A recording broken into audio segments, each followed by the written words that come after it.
with head coach Scott Flory, member of the Canadian Football Hall of Fame as well. I have to mention that. You've probably been asked this a few times, but what's more nerve-wracking, playing for a Vanier Cup or coaching for a Vanier Cup? Yeah, that's a really good question. I haven't been asked that a million times. You know, the interesting part, I felt this right when making the transition from a player to a coach, was just like when you're a player, you control you know what I mean? And that's really the entity that you have to concern yourself with and control yourself, right?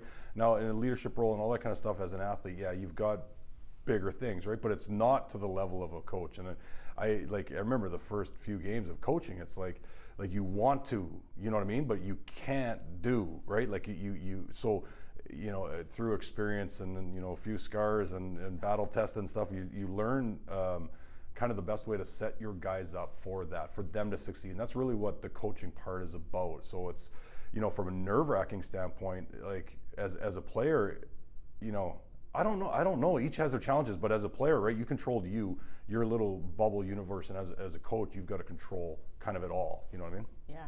You've had a tremendous season, 8-1 so far. I think that's correct, through the playoffs. Yeah.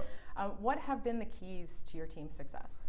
I mean, I said it to our team the other day. I think that just our foundation of our program is just built around trust.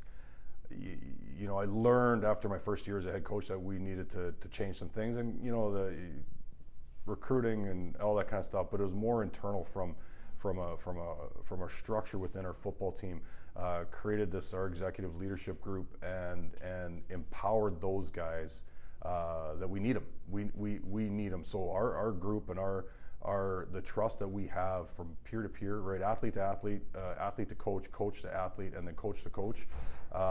It has to be that way, right? And that's just how we operate, and it's so crucial to us. Is that, like, I don't need to sit in the lobby and worry about bed check. I know those guys are in there. I do, and I trust them, and it's happening, and they've come through each and every time. And it's no different at the end of the game, in the fourth quarter, in the last 2 minutes of the game, right? I trust them. I trust these guys are going to make those plays. And the biggest turn I've felt for us in our program was that they're actually trusting themselves. You know what I mean? Where those seeds of doubt, you know, they've not that they've been eliminated or ever fully eliminated as an athlete, but they trust themselves, and then they trust the guy beside them, and they know that the guy beside them is willing to sacrifice everything for their teammates' success.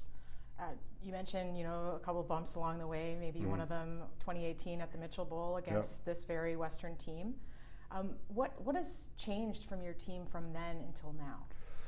A lot. I think most is just kind of the composition and the makeup and the depth. Sorry about that. Depth of our football team. You know, I think that was my second year here as a group, as a staff. And knew with the players, and you know, it's still kind of that. It's such a short season; it goes by so quick, right? That you don't really get as much time, and those relationships and everything are generally built in the off season. And I think you started to see the growth of our program, and you know, building that trust and those relationships, and then the players understanding our expectations, and then you know, us also understanding our players a little bit more, and the players and the athletes that we need to bring into the program to be successful. We're a much different team than we were in 2018. All right, there may be some of the same pieces, but I think if you just look at it from a size, from a length, from a physicality standpoint, we're a much bit different team than we were in 2018. What does it mean to have players who have been, you know, on that 2018 team? They've, you know, lost. They had a chance to go to the Vanier at that time. Has that made them hungrier?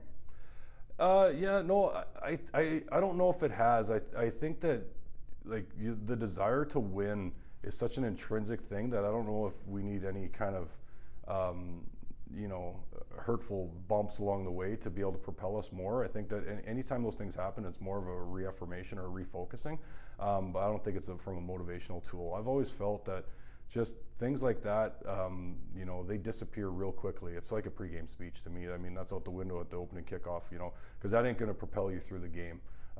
It's like money. I felt it as a pro athlete. I would talk about, you know, you get bonuses if you win championships, and like, man, the money comes and goes. That's not going to be a motivating factor. That's gonna win you a 3rd and 1 at the end of the game.